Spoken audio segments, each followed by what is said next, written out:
सारी हन्यासता मूल खातिरी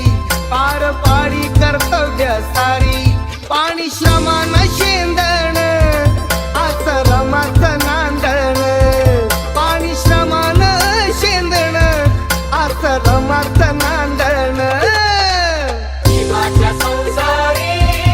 कसं टिकून चालणं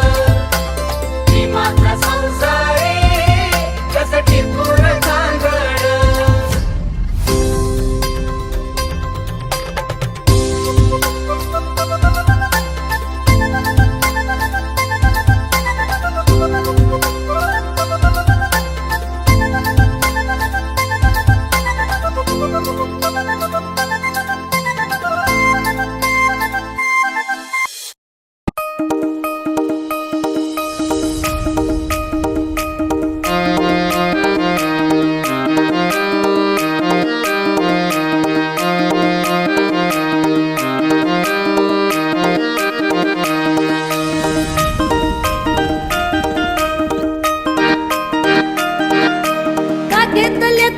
हातात झाडला डोईवर शेणाची पाटी कपडा न लत्ता रे घरगट भत्ता फजिती होती माय मोठी